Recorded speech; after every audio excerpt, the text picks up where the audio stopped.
At 1 in the morning, on a deserted overpass in the pouring rain, a thin woman in a battered old sedan slammed on her brakes when she saw a black armored SUV crash into the guardrail, flip onto its side, and send smoke curling up through the downpour. Another car had just sped off into the darkness. Raylyn Hollister, 27 years old, a widow with hands worn rough from washing dishes all day and brown hair tied back in a hurry after her night shift, knew that stopping here could get her killed. She recognized that vehicle.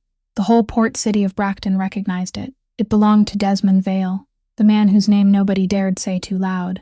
She'd pressed the gas, ready to drive away. But through the rain she heard it, a faint sound, the cry of a life slipping away, and her foot lifted off the pedal. She turned the car around. Inside, the most powerful man in the city was pinned behind the wheel, his chest soaked in blood, his black hair streaked with early gray matted down, the scar along his left jaw trembling with every broken breath. But the first thing out of his mouth wasn't a plea for himself. "Please," he whispered, those cold gray eyes holding nothing now but the fear of an ordinary man. "Save my sister first, Nora." The back seat, and in the back seat, a 16-year-old girl lay motionless, her already fragile heart going still. Without a moment's hesitation, this woman who had nothing but trembling hands and the first aid knowledge she'd learned from her late firefighter husband began pressing rhythm into that small chest, counting out loud through the rain, pulling a stranger's child back from the edge of death. She stayed. She followed them to the hospital. She sat watch over the family of the man the whole city called a monster. But when the police arrived, they didn't look at her like a savior. They looked at her like an accomplice. A poor, desperate woman standing beside a car full of cash belonging to the most notorious crime boss in the region. And then, what this poor widow did next left everyone speechless, from the hardest detective on the force to the powerful man himself. If you believe the true measure of a person is what they do when no one is watching, hit that like button, share this story with someone who needs the reminder, and subscribe so you never miss a story that touches the heart.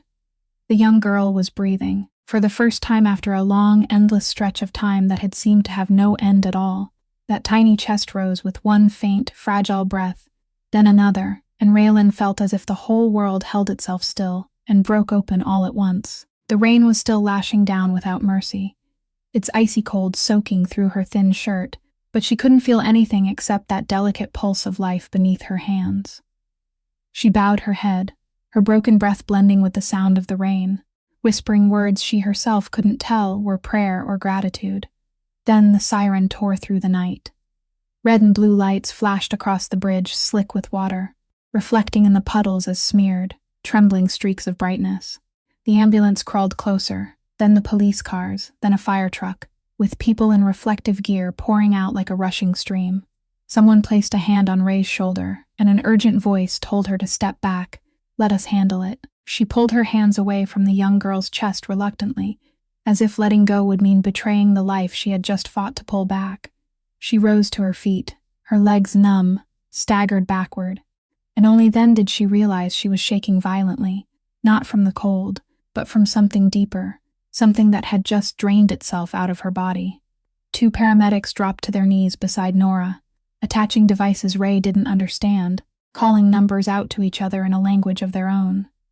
Another person bent into the overturned SUV, where Desmond Vale was still trapped behind the steering wheel, and Ray heard the sound of metal being cut, the shriek of the car door as it was forced open. She stood there in the rain, a thin figure in a soaked shirt, watching them lift the young girl onto a stretcher, watching them struggle to pull the man from the wreckage of twisted steel. She didn't belong in this scene. She knew that. She was only a woman who washed dishes on her way home, and somehow she had stepped by mistake into a story that wasn't hers. A young police officer came toward her, his flashlight shining straight into her face and making her squint. He asked whether she was all right, whether she was hurt anywhere, and Ray shook her head, though she wasn't sure that was the truth. Then the officer's eyes dropped to her hands, to the coat she was still gripping tightly, the coat she had placed under the young girl's head, now soaked with a dark color the rain itself couldn't wash away. She handed it over by reflex, and the officer took it with gloved hands, folded it carefully, slipped it into a clear plastic bag, sealed it with a label, and wrote something down. "Evidence," he said, his voice flat and without feeling. One short, cold word that turned her old coat into something belonging to another world, a world of reports, files, and suspicion. Ray watched the coat disappear into the paper bag and felt something colder than the rain slide into her heart. The ambulance doors slammed shut, carrying away the young girl, carrying away the man the whole city feared. The sirens wailed, the lights faded into the distance, leaving the bridge empty with shards of broken glass, glittering under the streetlights and the smell of gasoline still hanging in the damp air. They asked Ray for her name, where she lived, what she did for a living. She answered each question in a hoarse voice, not understanding why every answer made the police officers exchange looks she couldn't read. They told her she wasn't allowed to leave the city. They told her she would need to come down to the station to clear up a few things. They said it in the tone of people who had already decided something about her before she had even found the chance to speak. In the end, they let her drive home, and Ray climbed into her battered old sedan, both hands resting on the steering wheel without starting the engine right away. She stared into the darkness ahead through the rain-blurred windshield, and in that sudden silence, the trembling came back, stronger than before. She had done the right thing. She knew she had done the right thing. So why did her heart feel weighed down by the terrible sense that she had just crossed a threshold she could never step back from, that this rainy night wouldn't let go of her as easily as she had believed? She thought of Sammy sleeping at home, of the bills on the kitchen table, of the morning shift she didn't know whether she would still have the strength to show up for. Then she started the engine and let the car carry her through the empty streets back to her cramped apartment, without knowing that only a few hours later, a phone call would drag her back, not toward the hospital, but toward a cold room inside the police station, where people would look at her, not as someone who had just saved a life, but as someone with something to hide. The room was small and cold, with only a metal table, 2 hard chairs, and a white bulb hanging overhead, pouring down a kind of light that made every face look more exhausted than it really was. Ray had been sitting there since before dawn, her hands still marked with tiny scratches she herself had forgotten when she got them, a cup of ice-cold coffee sitting in front of her untouched. The man seated across from her was named Pryor, a detective somewhere past 40, with short cropped salt and pepper hair and the deep-set eyes of a man who had seen too much in his life to easily believe in anything anymore. He placed a file on the table, opened it slowly, and then lifted his eyes to her with a look that wasn't exactly hostile, but held no warmth either. "You say you happened to pass that bridge at 1 o'clock in the morning," he repeated her words in a flat voice, as if the mere fact that a woman like her had been in that place at that hour was suspicious enough on its own. Ray told the story again from the beginning, told him about the night shift that had just ended, about the road she took every evening to get home, about the SUV she had seen overturned and the strange car that had roared away. Pryor didn't write much down. He only listened, cutting in now and then with a question, one designed to make her stumble, to see whether her story had any cracks in it. He asked if she knew who was inside the vehicle, and Ray shook her head, then nodded, then tried to explain the tangled truth that she had recognized the car, but hadn't known who was inside it until after she was already kneeling beside them. Pryor raised one eyebrow. "You recognized Desmond Vale's car," he said slowly, pressing weight into every word, "but you still stopped. Most people in this city, when they see that car, would hit the gas and get as far away as they could, but you turned back." Ray was silent for a moment. Then she said softly that she had meant to drive away, that she really had pressed the gas, but then she heard the young girl, and she couldn't leave when she knew there was a child dying in there. Pryor gave no reaction. He simply turned to another page in the file.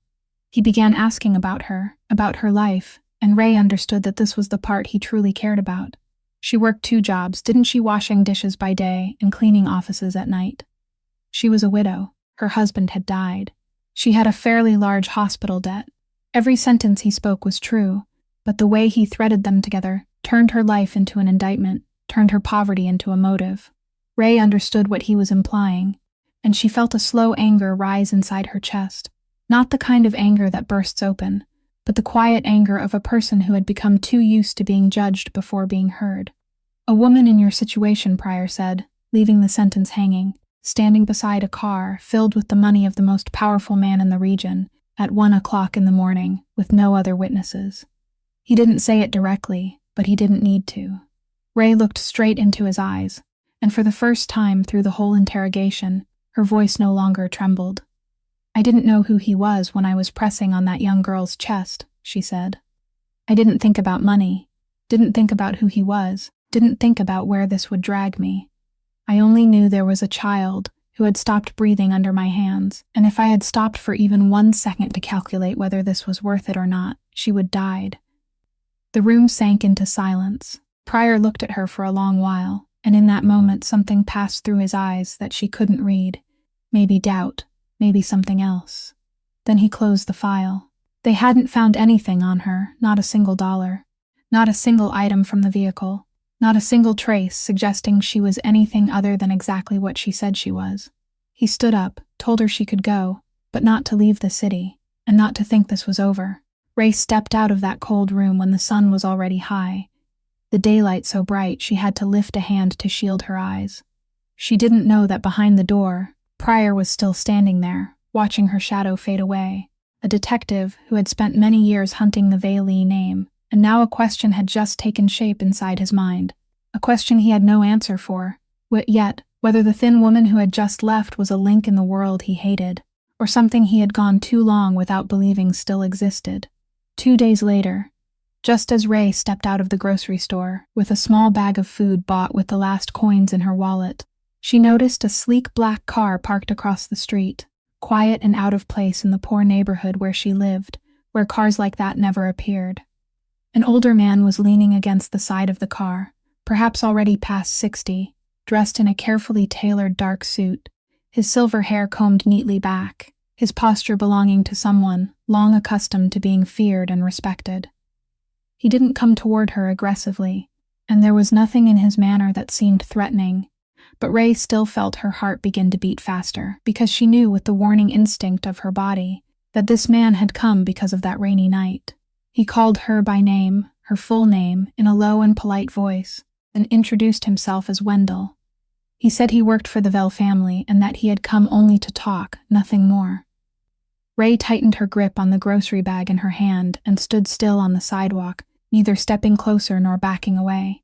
Wendell studied her with eyes that had looked through hundreds of people, eyes that knew how to tell a liar from a truth-teller, a greedy soul from a decent one, and what he saw in the thin woman before him unsettled him, in a way he himself couldn't explain. He said she was the one who had stopped on the bridge that night, the one who had pulled the young girl from the car and fought her breath back into her body, the one who had stayed when every ordinary rule of survival told her she should run. She had saved the man he served, and she had saved that man's younger sister. Ray only nodded faintly, not knowing how to respond to words she didn't consider praise. Wendell was silent for a moment. Then he asked her a question he had asked many people throughout his life, a question whose answer he always knew in advance, because people were all the same, and everyone wanted something. "What do you want?" he asked, his voice gentle, as if offering her something good. "Just say it. Money, a better job, payment for the trouble she had been put through. Anything within their means, and their means were broader than she could imagine." Ray looked at him, and for one moment she almost laughed at the strangeness of the question, not because it was funny, but because it came from a world so far away from her own. She didn't want anything, she said. She hadn't saved the young girl in exchange for anything. She had done it because that was what anyone should do when they saw a child dying. Wendell frowned, not out of anger, but out of confusion, a real confusion his seasoned face couldn't quite hide. He had lived his whole life in a world where everything had a price, where every favor was a debt, where no one did anything without calculating what they would get back in return. And yet here, on a cracked sidewalk in the middle of a poor neighborhood, a woman with nothing in her hands was refusing everything he offered, and somehow she was telling the truth. He knew she was telling the truth, and that very thing disturbed him. He looked at her for a long while, as if trying to solve a problem for which every formula he had ever known had become useless. Then he said, slowly, almost reluctantly, that there was another reason he had come to find her. The man he served was still in a coma, he said, and no one yet dared to be certain about his condition. But the young girl had awakened, and from the moment she woke up until now, she hadn't allowed anyone near her. Hadn't eaten, hadn't spoken to anyone. Wendell stopped, and for the first time, His voice revealed something close to tenderness, a small crack in the hard surface of a man who had spent his life working in the shadows. The young girl was only calling one name, he said, looking straight into Ray's eyes. She was calling yours. Ray didn't understand why she agreed to go with Wendell to the hospital. Perhaps because the way he said the young girl had been calling her name touched something inside her that she couldn't ignore, something stronger even than her fear of the world she was stepping into. The hospital floor was quiet, the smell of antiseptic lingering faintly in the air, and when the room door opened, Ray saw the young girl lying there, small and pale on a white bed far too large for her frail body. Nora was sitting curled up near the head of the bed, her knees drawn tightly to her chest, her wide eyes staring at the door with guarded fear, and when a nurse stepped in first to check on her, the young girl immediately shrank back, shaking her head, her thin shoulders trembling with fear and confusion. She didn't scream, didn't cry out loud, only folded herself inward like a small wounded animal that had learned the world wasn't safe, that it was better not to let anyone come too close. But then her gaze slipped past the nurse's shoulder and stopped on Ray standing in the doorway, and something changed in that small face, a faint recognition, as if from within the fevered blur and pain of that rainy night. She had remembered the voice counting beside her ear, the hands that had held her to life. She whispered, her voice hoarse and weak, asking if Ray was the one who had been there, the one who hadn't let her sink away. Ray stepped forward slowly, letting the nurse move aside, and sat down on the edge of the bed, close enough for the young girl to see her, but not so close that she would frighten her. She said yes, she had been there, and now she was here too. Nora looked at her for a long while, her eyes still filled with suspicion. Then those thin shoulders slowly loosened, the tension in her body easing little by little, as if after so many hours alone inside her fear, she had finally found something to hold on to. An older nurse standing just outside softly explained to Ray that the young girl hadn't only been injured in the accident, that her heart had been weak since birth, that she was on the waiting list for a new heart, and that the shock of that night had made her condition more fragile than ever. Ray listened, feeling a strange weight press down on her chest, the weight of understanding that the child she had just pulled back from death was still living beneath the shadow of another kind of death, one more patient and impossible to drive away with her hands. Nora clutched Ray's sleeve, her thin fingers gripping the worn fabric, and she looked up at her with the eyes every abandoned child has, eyes used to waiting for people who never come back. She asked, her voice breaking in her throat, where her brother was, whether he was here, whether he had left her, because in the end everyone left her anyway. That question hung in the small room, bare and painful enough that Ray felt as if someone had tightened a fist around her heart. Because she knew too well what it felt like to wait for someone who didn't come, what it felt like to believe she wasn't worth having anyone stay. She didn't tell the young girl the truth, that her brother was lying motionless in another room between life and death, because that wasn't the truth a trembling child needed to hear right then. Instead, she placed her hand over the small one, clinging to her sleeve, warm and steady, and said in the gentlest voice she had that her brother hadn't left her. He was only resting so he could get better. "I'm here," she added, "and I'm not going anywhere." Nora looked at her, searching her face for some sign of the lie she had become far too used to recognizing. But she didn't find one, and so her eyes filled with tears, not from fear anymore, but from something more fragile, something like trust, and she nodded, holding tightly to Ray's hand as if it were the only real thing in the whole world. The young girl refused to let go of Ray's hand, and when a hospital social worker was called in, a middle-aged woman wearing glasses with a folder tucked beneath her arm, she quickly understood what everyone could already see, that this child, a minor with no conscious guardian beside her, because her only brother was lying in a coma, wouldn't allow anyone else near her except the thin woman who had just walked in. The social worker spoke quietly with the attending doctor in the hallway, then came back and told Ray that if she agreed to stay beside the child for a while, the hospital would allow it, but staff would have to supervise during every shift. Everything had to follow the rules, because this was a situation unlike any procedure they had ever had. Ray nodded almost before she had time to think, because the small hand gripping hers had already answered for her. But the very moment she agreed, another weight pressed down at once, the weight of another name, another child waiting for her somewhere else. When Nora finally fell asleep from exhaustion, her fingers slowly loosening from Ray's sleeve, Ray slipped quietly into the hallway, pulled the cracked screen phone from her pocket, and called home with trembling hands because she knew she had broken her promise. The babysitter answered in a tired voice edged with reproach, saying it was far too late, that she had things of her own to do, and Ray hurried to apologize, to promise, to beg for just a little more time, until the woman finally handed the phone to the boy. Sammy's breathing came through the receiver before his voice did, that familiar wheezing sound that made her heart tighten every time she heard it, the sound of his small lungs struggling for each breath on this damp night.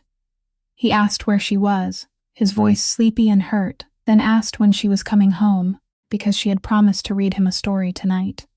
Ray leaned back against the cold wall of the hospital hallway, closed her eyes, and felt her heart being torn in two in the truest sense, one half here with the unfamiliar child sleeping behind that door, the other half at home with her own flesh and blood, breathing with difficulty and waiting for her to come back. She spoke to him in the gentlest voice she had, telling him she was sorry, that tonight there was a very sick young girl who needed her to stay, that did he remember how she had taught him that when someone needed them, they shouldn't abandon that person. Sammy was silent for a moment, then asked with the blunt logic of a child, "Then what about me when I need you too?" And that question almost made her collapse right there. She drew in a deep breath, holding back the tears that were rising hard, and told him that he was the most precious thing in her life, that she would come home as soon as she could, that he should close his eyes and imagine her sitting beside his bed reading him a story, and she would truly do it the moment she got home. He told her to remember to give medicine to that young girl, his voice already sinking with sleep, and Ray let out a soft laugh through her tears, promising that she would remember. When the call ended, she stood there in the empty hallway for a long while, exhausted down to the marrow of her bones. Over the past 2 days she had barely slept, hadn't worked a single shift, hadn't added $1 to the empty wallet in her pocket, and now she was carrying on her shoulders not one child but two. One child who needed a new heart, and one child who needed stronger lungs, both of them needing her in ways she wasn't sure she had the strength to answer. She thought of the bills on the kitchen table, of the empty refrigerator, of the cruel truth that kindness couldn't pay the electric bill, that every hour she stayed here was an hour she wasn't earning food for her own son. And yet when she turned back and looked through the glass panel in the hospital room door, when she saw Nora's small pale face sleeping peacefully, no longer curled tight in fear for the first time, Ray knew that no matter how drained she was, she couldn't walk away, because inside her there was still a kind of light that poverty and exhaustion, after all these years, still hadn't managed to put out. The next morning, when Ray returned to the hospital after a few brief hours of sleep at home beside Sammy, she found Wendell waiting at the corner of the quiet hallway, still in that neatly pressed dark suit, still carrying the calm posture of a man used to controlling every situation. He nodded in greeting, then glanced toward a small room at the end of the corridor, an empty waiting room he had clearly chosen in advance for its privacy. Ray followed him, a vague sense of foreboding rising inside her, and when the door closed behind them, Wendell placed a thick envelope on the low table in the middle of the room, the kind of envelope whose swollen weight alone was enough to tell her it held more money than Ray earned in an entire year. He pushed it toward her with 2 fingers, slowly and decisively, like a man completing a transaction he had carried out 1,000 times before. "You did what you had to do," he said, his voice still polite, but now edged with a colder practicality. "Now take this and go. Leave the city if you want. Start over somewhere else. The man I serve doesn't like owing anyone anything, and this is how things are settled." He said it as though he were granting her a kindness, as though he were opening a door out of her hard, cramped life, and by the logic of his world, it truly was a kindness, an escape that hundreds of other people would have seized without the slightest hesitation. Ray looked at the envelope lying there on the table, and for one moment she couldn't deny that something inside her trembled, because she was exhausted, she was drowning in debt, her son was sick, and the money in that envelope could wipe away all those sleepless nights of worry, could pay off the hospital bills, could buy enough medicine for Sammy to last the whole year. She thought of all those things in a silence so long that Wendell must have believed she was about to take it. But then she looked up, and she shook her head. She said she couldn't accept it. Wendell frowned, thinking she believed it wasn't enough, and he said if she felt it was too little, they could negotiate. The number wasn't the problem. But Ray shook her head again, and this time she spoke more clearly, saying the problem wasn't whether it was a lot or a little. It was that she hadn't saved the young girl to be paid, and if she accepted this money, then what she had done that night would become something else, something that could be bought and sold. And she didn't want the one beautiful thing she had done in a very long time to be turned into merchandise. She added, her voice softening, that if they truly wanted to thank her, then what she hoped for was that the young girl would get well, that was all. Wendell stood there, and for the first time in a very long life, his weathered face couldn't hide its astonishment. He had sat across from powerful men and desperate ones, had watched people betray one another for sums far smaller than this, had seen greed twist human beings into every possible shape, and through all those years he had come to one firm belief, that everyone had a price, that if the number was large enough, no principle could remain standing. And yet here, this thin woman with worn-down shoes and a phone with a cracked screen was gently pushing the envelope back toward him, not with false pride, not with calculation meant to make him offer more, but with a true quietness that left him with no words to answer her. He looked at her for a long time, trying to read the hidden trick that a lifetime of experience told him had to be there somewhere. But he found nothing at all, and it was that emptiness, that bare truth that this woman simply wanted nothing, that shook something inside the cold old man in a way he wasn't ready to admit. He picked up the envelope, slipped it back inside his coat, and before he left, he stopped at the doorway, turned his head, and looked at her one last time, as if he were looking at something he had believed no longer existed in this world. In small towns and cramped harbor neighborhoods, news traveled faster than the sea wind, and by the time Ray returned to the diner where she had washed dishes for 3 years, she understood at once that the story of that rainy night had arrived long before she did. She felt it before anyone said a single word, in the way her former coworker stopped talking when she walked in the stolen glances that flicked toward her, and then quickly turned away, in the thick silence settling over the kitchen that was usually filled with the clatter of dishes and laughter. Some looked at her with clear fear, as if simply standing near her was enough to let the dark shadow of the veil world fall over them, as if she had brought back from that bridge some kind of curse that could spread. An older cook who used to share the leftover bread with her at the end of a shift now avoided her eyes, whispering to the person beside her that getting mixed up with people like that never led to anything good. But more painful than the fear was the contempt, the way a few people dropped pointed remarks about what she must have received, about what reason a woman who washed dishes could possibly have for lingering around the family of an underworld boss, if it wasn't money. Words that didn't need to be direct to cut into her heart. They had decided who she was before she had the chance to open her mouth, just as Detective Pryor had done, just as this whole world always did with people like her, poor people who weren't allowed the benefit of the doubt. When the owner called her into the small office in the back, Ray already knew what was coming. He didn't look her in the eye, only nervously turned the pen in his hand and stammered that this wasn't her fault, that he had nothing against her. But customers were talking. A few had said they wouldn't come back if they still saw her here, and a little restaurant like his couldn't survive a scandal, couldn't take a risk for one dishwasher, no matter how hard-working she was. He said she brought trouble, and though he tried to wrap it in gentle words, the meaning of it remained naked and cold. She was no longer welcome there. Ray stood there quietly and accepted the small amount of pay for her final days, without arguing, without begging, because she had grown so used to being pushed to the margins that she no longer had the strength to fight it. She walked out of the diner in the harsh brightness of the noon sun, and this time no shadow from the underworld followed her, only the bare reality that she had just lost one of the 2 meager sources of income she had, and that the decent thing she had done on that bridge was demanding from her a price she had never foreseen. That evening, sitting at the kitchen table in her cramped apartment, while Sammy slept soundly in the bedroom, she spread the envelopes of bills before her, beneath the weak yellow light, and she counted the numbers over and over, numbers that would never be enough no matter how many times she counted them. The hospital debt from Caleb's final days was still there, towering like a wall, And now there was Sammy's medicine on top of it, the rent coming due, the electric bill with the red warning line she had seen so many times that it no longer startled her, only made her more tired. She thought about the thick envelope Wendell had placed in front of her, thought about everything it could have erased in a single moment. And for the first time, a small voice inside her head whispered that maybe she had been too foolish, that what good were principles and self-respect when her son didn't have medicine to help him breathe. She covered her face with both hands and sat for a long time in the stillness of the kitchen.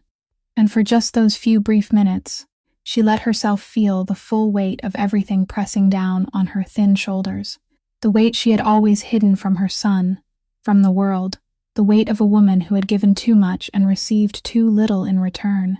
It was long past midnight when Ray sat in her old sedan parked outside the hospital's dark parking lot, the engine still running, both hands resting on the steering wheel without moving, while the light from a single street lamp spilled through the windshield and cast a pale yellow glow over her exhausted face.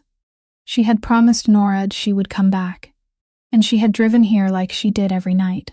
But tonight something inside her had reached its final limit, that point where even the strongest people have to break.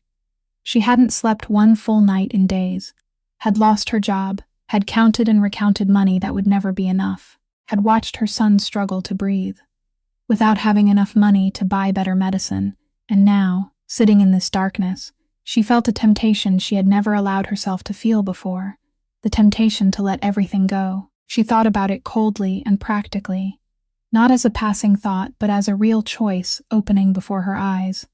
She could back out of this parking lot right now, could drive away and never come back, could take Sammy out of this city that had cast her aside, to somewhere no one knew her name, no one connected her to the Vale name, no one forced her to pay a price for her kindness.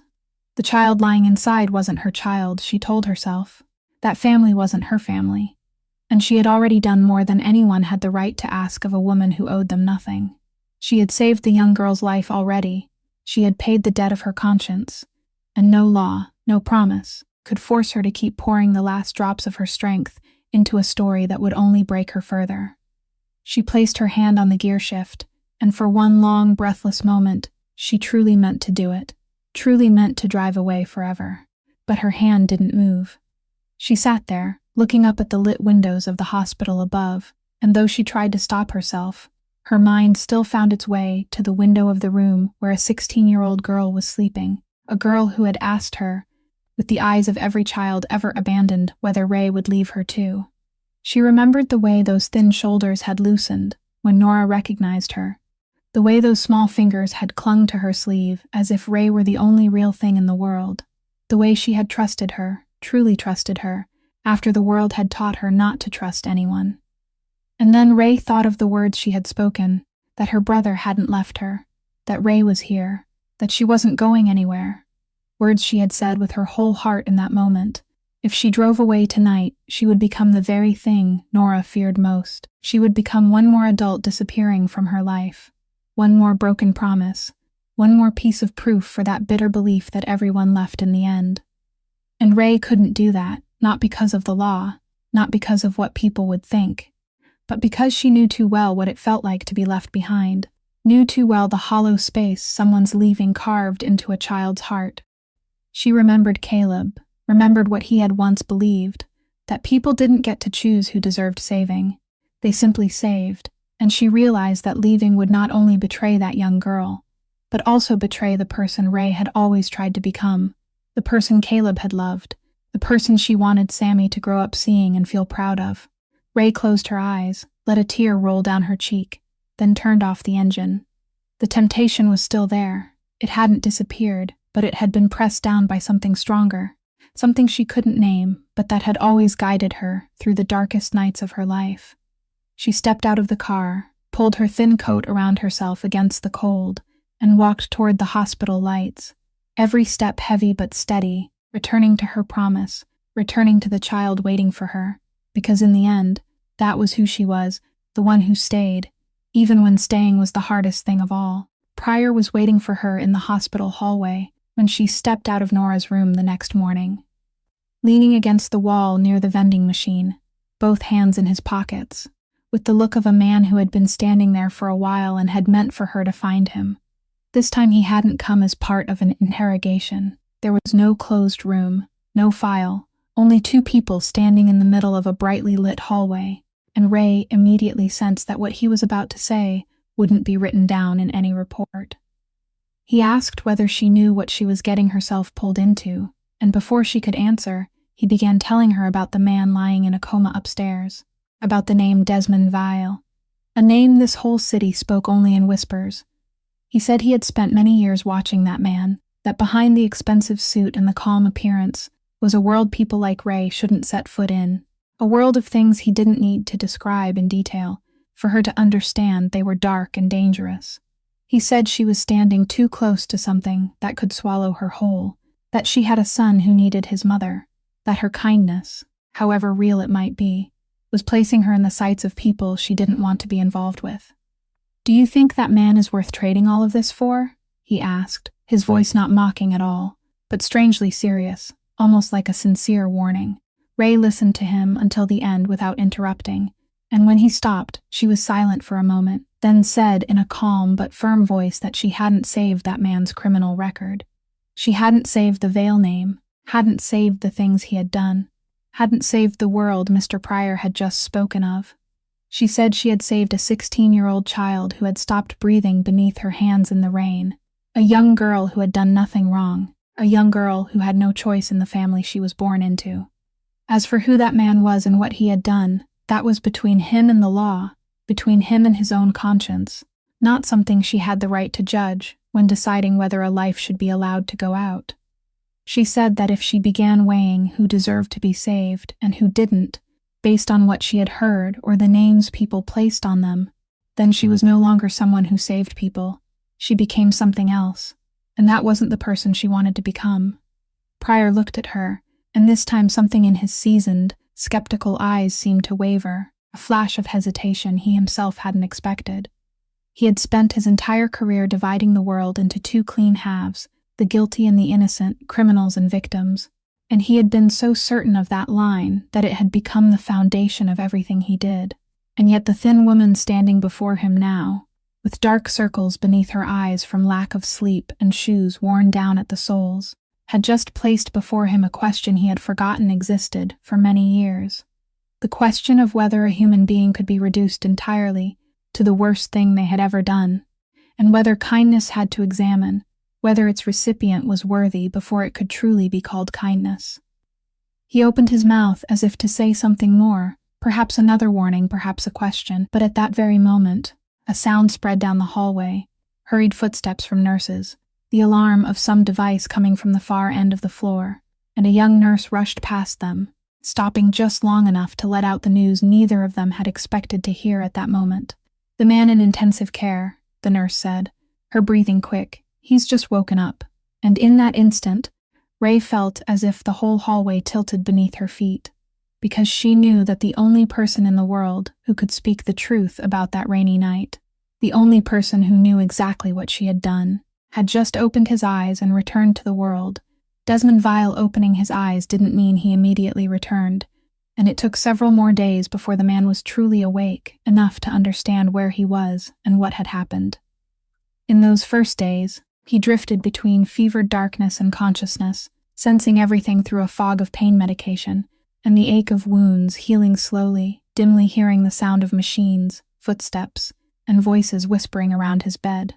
But little by little, his memory came back to him, not as scattered fragments, but with a wholeness so cruel it was almost merciless, and that rainy night rose clearly in his mind every time he closed his eyes. He remembered the sound of metal grinding against metal, remembered the moment the car rolled onto its side, and the world turned upside down, remembered the taste of blood in his mouth and the crushing weight on his chest that wouldn't let him breathe. But more than anything, he remembered a face, the face of a woman bending down by the car door in the rain, drenched and trembling, a woman he had never met before, the woman who hadn't run away. He remembered what he had whispered, remembered begging her to save Nora first, and he remembered that the woman hadn't asked who he was, hadn't hesitated, had only dropped to her knees beside his sister and started fighting death itself to bring the child back to life. When at last he was clear-headed enough to speak, Wendell was the first person he called for, and the loyal old man sat beside his bed and told him everything that had happened while he had lain motionless. Wendell told him that Nora had awakened, that the child would only allow one person near her, and about that woman, the one who had stayed at the hospital day after day, though no one paid her a single dollar. Then, with a rare hesitation, Wendell told him about the envelope he had placed in front of her, about the amount of money large enough to change an entire life, and about how she had pushed it back without taking a single dollar. He repeated what she had said, that she hadn't saved the young girl to be paid, that if she accepted the money, what she had done would become something that could be bought and sold, and Wendell admitted, in the voice of a man still trying to understand, that in all his years serving the Vile family, he had never met anyone who refused money that way. Wendell told him the rest as well, that the woman had lost her job because of the rumors tied to the Vale name, that she was raising a small sickly son, that she carried debts on her shoulders that the money in that envelope could have erased in a single moment, and still she had refused. Desmond lay still and listened, his gray eyes fixed on the stark white ceiling, and something inside him shifted, something he hadn't felt in a very long time. His whole life had been built on one cold and simple belief, that every person could be bought, that loyalty was something paid for with money, that behind every act of kindness there was always a hidden price, a calculation, something someone wanted to take. He had survived and risen in a world that operated exactly by that rule, and he had never had a reason to question it. And yet now there was a woman with nothing in her hands who had saved his sister's life, refused his reward, paid with her own fragile livelihood, and still stayed, not for him, but for a child she hadn't even known. It didn't fit any formula he had ever known, didn't belong in any calculation he had ever made, and it was precisely that lack of fit that made him unable to stop thinking about her. He turned to Wendell, his voice still hoarse and weak after those long days of silence, and said he wanted to meet that woman, wanted to see with his own eyes the person who had done all those things without asking for anything. Because for the first time in a very long life, Desmond Vile had come across something he couldn't understand, and he needed to understand it. They met for the first time in a private hospital room on the highest floor, where Desmond had been moved as soon as his condition allowed. A quiet room with large windows looking out over the gray harbor, completely different from the cramped, noisy corridors where Ray had grown used to coming and going. When she stepped inside, the man who had once lain motionless behind the steering wheel was now sitting propped against white pillows, his face still pale and hollow, but those gray eyes had regained their sharpness, and they followed her from the moment she appeared at the doorway, assessing, measuring, trying to read who she was in the same way he read everyone. For a moment, two people stood facing each other across the distance of an entire world, a man who ruled through fear and wealth, and a woman who washed dishes and had nothing but her calloused hands, and that distance seemed to thicken in the air between them. He thanked her, in a hoarse but clear voice, thanked her for saving Nora, and Ray only nodded faintly, answering that she was glad the young girl was getting better. Then Desmond went straight to the matter he had been thinking about for the past several days. He said Wendell had told him about the envelope, about how she had refused it, and he understood. Perhaps cash had been an insult, too crude a way to repay her, so he offered something else. He said he knew about her hospital debt, knew about her sickly son, knew about the apartment she was struggling to hold on to, and he said all of those things could disappear. The debt would be cleared, he said, as though it were the simplest thing in the world. Her son would have the best doctors. She would have a decent job, a decent home, safety for both herself and her child. He said those things not like a gift but like an arrangement already made, like a man used to giving an order and having the world move according to his will. And Ray understood, immediately, that this wasn't like Wendell's envelope. This was something far larger, a complete shelter that could lift her and Sammy out of the mire of poverty in a single night.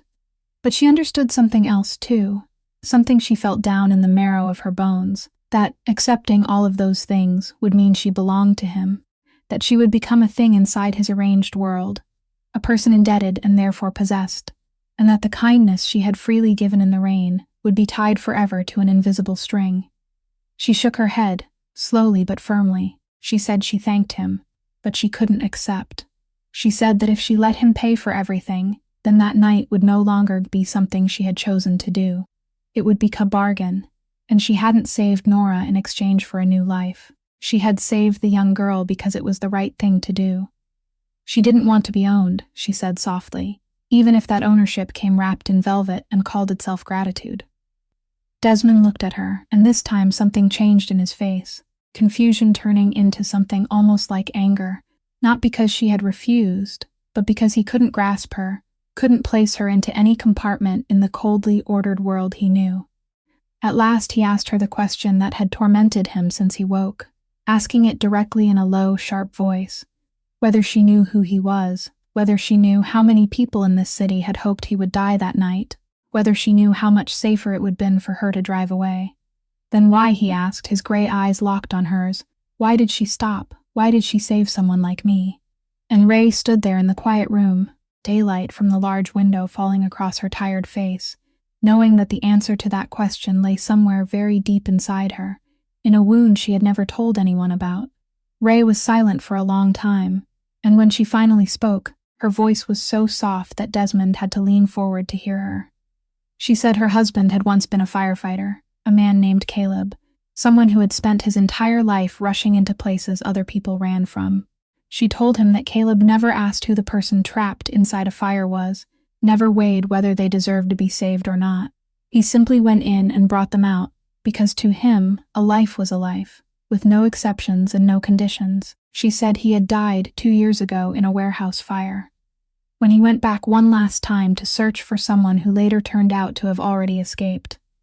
That he had died because of the very part of him that never abandoned anyone, and that he had left her with a little boy, a stack of bills, and an emptiness nothing could ever fill. Desmond listened without interrupting, his gray eyes following every expression on her face. But then Ray went on, and her voice lowered, entering a dark place she had never allowed anyone to step into. She said there was one thing she had never told anyone, not even herself on the nights when she tried to forget it. Many years ago, before she had ever met Caleb, late one night when she was still very young and very afraid of the world, she had walked past someone collapsed by the side of the road in an empty neighborhood. She had seen that person needed help, had clearly seen it, but she had been afraid of getting involved, afraid that stopping would pull her into trouble she couldn't carry, and so she had done the thing the whole world kept teaching people to do. She had turned away, she had kept walking, she had told herself someone else would take care of it, that it wasn't her business. She said she never knew what happened to that person, and it was that not knowing that had followed her for years, the thought that maybe one small act from her could be changed everything, that she had been given the chance to be a good person, and had chosen fear instead of compassion. She said that night had become a quiet wound inside her, something she carried like a stone in her chest, and that when she met Caleb, when she saw the way he lived, she silently swore to herself that she would never turn away again, that no matter how afraid she was, no matter what the cost might be, she would stop, she would stay. She lifted her eyes to Desmond, and they were bright with tears, but her voice was steady. So when she saw his car overturned on the bridge that night, she said, and when she had almost driven away, as her fears urged her to do, she heard the young girl, and she knew that if she left again this time, she would never be able to forgive herself. She didn't stop because of who he was, she said. She stopped because she couldn't bear one more moment of turning away in her life. She stopped because of the person she wanted to become, because of the husband who had taught her that kindness wasn't something people handed out only to those who deserved it, but something they gave simply because they were human. The room sank into a deep silence when she finished, and Desmond Vale, a man who had heard countless lies, countless flatteries, countless pleas and threats throughout his life, sat there stunned and still, because he realized that what she had just said was the most bare and honest truth he had ever heard. This woman hadn't saved him because she feared him, hadn't saved him because she wanted to use him, hadn't saved him because of any calculation at all. She had saved him because of a vow she had made to herself, because of a wound she was trying to heal, because she was fighting the worst part of herself and she had won. And in that moment, something inside that powerful man cracked open, something he had sealed away long ago, because he realized that he and this woman weren't so different after all. They both carried an old wound inside them.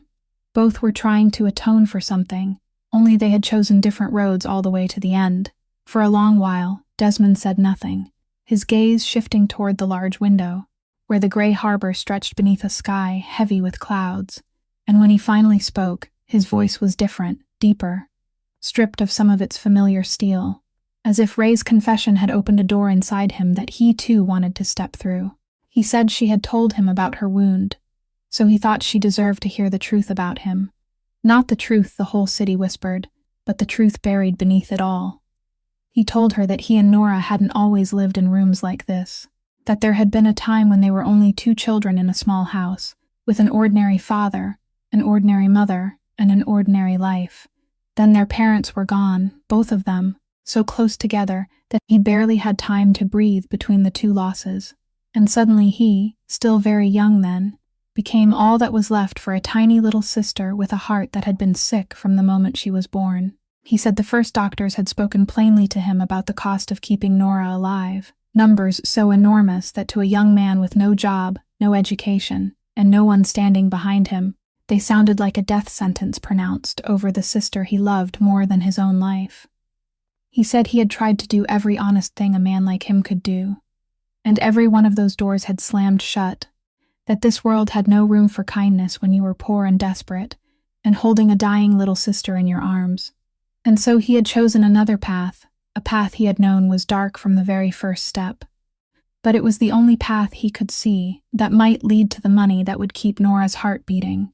He didn't describe in detail the things he had done, and Ray didn't ask, but there was a heaviness in his voice that told her they were things he could never wash away.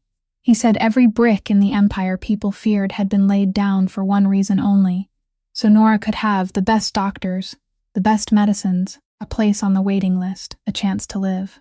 Everything he had built, every name people had given him, every fear he had spread, all of it was only the shell around a truth so simple it was heartbreaking, that a brother had been trying to save his only sister, and had lost himself in the process. He said there were nights when he asked himself whether Nora would still love him if she knew the truth, whether the life he had preserved through those dark means had been worth trading away his own soul, and that he had never dared answer that question until he was lying on that bridge, believing he was about to die, and the only thing he still cared about was her. Desmond turned back to Ray, and for the first time, those cold gray eyes revealed something that wasn't power or calculation, but a deep exhaustion, the exhaustion of a man who had carried a burden for too long without anyone knowing it was there. He said he had told himself for years that he had no other choice, that circumstance had forced him to become this man, and he had believed it because it helped him sleep at night. But while lying motionless in the hospital bed over the past few days, listening to Wendell tell him about a woman with nothing in her hands, who still chose kindness, even when it cost her everything, he had been forced to face a thought he had spent his whole life running from, that perhaps people always have a choice, that circumstance can explain what we do, but it can never erase our responsibility for the choices we make. And for the first time, the man who had once ruled an entire region through fear sat there, bare and fragile, facing the true cost of everything he had traded away, while Desmond was gradually recovering, and something lighter began to seep into the cold walls of the hospital room. Out there in the world he had been absent from for so many days, things weren't nearly as calm as they seemed on the surface. Wendell was the first to sense it, with the instinct sharpened over several decades of living in a world where survival depended on being able to read the smallest signs. He noticed calls that weren't answered at the right time, orders carried out one beat slower than usual, eyes that avoided his when he entered a room, and above all, he realized that the truth about Desmond's condition, about just how weak he had been in those first days, had leaked outside in a way that shouldn't have been possible, unless someone on the inside had deliberately let it slip. In the sealed structure Desmond had built with such care, only a very small number of people were allowed to know where he was and what condition he was in, and that very fact narrowed the list of suspects, down to only a few names, all of them trusted people, people with access to secret information, people standing close enough to know when the lion was wounded. Wendell began quietly following the threads, and what he found made his heart go cold. There was one man among them, Someone who had climbed for years through cunning and ambition. Someone who always smiled at the right time and said exactly what needed to be said, who had been quietly meeting people he shouldn't have met, quietly moving pieces he had no right to touch. Wendell understood at once the nature of what was happening, because he had witnessed it many times in his life, the ruthless law of this world, that when the man at the top falls, even temporarily, there is always someone waiting to seize the empty place, and that a wounded man lying in a hospital is vulnerable in ways he never has to fear when he is strong. The traitor knew Desmond was weak, knew exactly where he was, and knew this chance wouldn't come a second time. Wendell came to Desmond's bedside and told him everything he had discovered, his voice low and urgent, and he saw Desmond's recovering face harden, his gray eyes returning to their familiar cold sharpness. But this time there was something else there too, a fear not for himself, but for the person in the room at the end of the hallway. Because both men understood that in their world, whoever wanted to take Desmond's power wouldn't aim only at him, but at everything that made him vulnerable, and nothing on this earth made Desmond Vale more vulnerable than his little sister. Desmond immediately ordered more guards around Nora's area, ordered that no one be allowed near the girl, except those he personally trusted, and for the first time since waking, he forced himself to sit upright in bed despite the pain, as if the very thought of danger closing in was enough to pull him to his feet. But neither he nor Wendell knew exactly when the traitor would strike, and that was the most frightening thing of all. The feeling of knowing a storm was coming, without knowing what hour or moment it would fall. In the room at the end of the hallway, Ray was sitting beside Nora and reading her a story, completely unaware of the dark threads tightening around this place, unaware that the world she had accidentally stepped into was about to show her its darkest face, and that within only a few hours, she would have to face a choice even harder than the rainy night on the bridge, a choice from which there would be no way back. That night, when the hospital hallway had sunk into the dim stillness of the late hours, Ray was still sitting beside Nora's bed, closing the book after the young girl had drifted towards sleep, when she began to feel that something was wrong. At first it was only a vague feeling, the kind of instinct people who have lived through too much hardship learn to trust, but then it became clearer. She realized that the guard who usually stood at the head of the hallway was no longer there, that the row of lights in that area had suddenly grown darker than usual, that strange footsteps were echoing somewhere in the distance, slow and deliberate, not the hurried pace of nurses or the weary walk of patients' families. Ray's heart began to beat faster, and though she didn't fully understand everything happening in the world she had accidentally stepped into, she understood enough to know that the fragile peace of this room was about to be broken. She didn't waste time wondering why or how, because the mother's instinct inside her, the instinct hardened through sleepless nights beside Sammy's bed, rose at once and swept every fear aside. She gently shook Nora awake, placed one finger against her lips to signal silence, and told the young girl in a voice that was calm and tender that they were going to play a game, that the two of them were going to a quieter place to rest, that everything was all right. She didn't allow even the smallest trace of panic to enter her voice, because she knew the last thing she wanted was to frighten this child who was already so fragile, and she was shielding her not only from the danger coming closer, but also from the fear of it. Nora, still drowsy and completely trusting the woman who hadn't left her, obediently let Ray help her sit up and wrap a coat around her thin shoulders. Ray supported her, careful with the wires and medical equipment, moving slowly but firmly, and she led the young girl out of the room through the side door. She had come to know well after so many days of coming and going there. On the way, she ran into one of the men Wendell trusted, a guard who was searching urgently, and from his eyes alone she confirmed what she had feared, that the danger was real and it was very close. She quickly told him where she was going, and the man immediately led the two of them through empty corridors to a secure area of the hospital, a fortified room where more guards personally trusted by Desmond were already standing watch, a place where no stranger could slip inside. Ray brought Nora in, settled her into a soft chair, knelt down at eye level with her, and took her small hands. She told her that she was in a very safe place, that good people were standing guard outside, that all she needed to do was stay here and rest, and that no matter what happened, nothing would be able to touch her.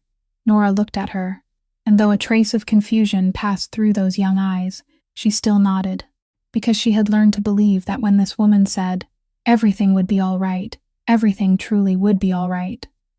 Ray stayed with her for a while longer, stroking her hair, telling her a small story in a whisper until her shoulders relaxed again, and the wariness inside her dissolved, leaving her in the safe arms of the guards, completely separated from whatever was about to unfold outside. Only when she was certain the young girl was fully protected, that no sound or image of the danger could reach her in that quiet room, did Ray stand, and something inside her tightened, because she knew that by bringing Nora to safety, she had placed herself on the road back toward danger, and that tonight's story wasn't over yet. On the other side of the hospital, in the room where Desmond lay recovering, the air had thickened into something sharp as a knife. Wendell stood near the door, alert to every sound in the hallway, while Desmond, though still weak, had forced himself upright in bed, his gray eyes returning to the cold sharpness of the man who had once ruled an entire region. When the door opened, the person who stepped inside wasn't a stranger, but one of the most trusted names, a man who had stood beside Desmond for many years, a man Desmond had once trusted enough to hand important matters over to him. He entered with a faint smile, the kind of smile Wendell had learned not to trust, and he closed the door behind him with a slow, calculating movement. He said he had been waiting for this moment for a long time, that he was tired of standing beneath the shadow of a man who now couldn't even get out of a hospital bed on his own. He spoke of power, of opportunity, of the ruthless law of their world, that the weak had to make room for the strong, and that tonight was the night the order of things would change. Desmond didn't show fear, though his body betrayed him with a weakness he couldn't hide, and he told the traitor in a voice so calm it was chilling, that if he thought things were that simple, then he had misjudged everything. A struggle began, tension rising with every second. Wendell immediately lunged forward to stand between the traitor and the bed, and the two men grappled in the cramped space, furniture crashing over, their ragged breathing filling the room. Desmond tried to force himself up to help his loyal companion, but his still wounded body made him stagger, and in a moment when it seemed as though the balance was about to tip toward the wicked man, the door burst open again. Pryor stormed in, followed by several of his people, their guns already drawn, his voice ringing out with a firm order for everyone to stay still. The detective had been watching this place for days, had sensed that something was moving in the shadows, and tonight that instinct had brought him here at exactly the right moment. In that brief instant, Pryor stood in the middle of the room and faced a choice his entire career hadn't prepared him for. Before him was Desmond Vale, the name he had hunted for many years, the man every professional instinct told him was a monster who needed to be brought down. But before him as well was another man attacking someone who was wounded, a man whose cruelty showed clearly in every movement. And in that split second, Pryor realized that the line between good and evil he had trusted all his life, the line drawn by names and case files, wasn't as simple as he had once believed. The thin woman had once stood before him and said that she hadn't saved a criminal record, she had saved a human being, and now, standing in this room, he understood what she had meant. He didn't hesitate for long. He ordered his men to restrain the traitor, and within moments the man who had caused all of this was forced down, handcuffed, his resistance dissolving into helpless curses.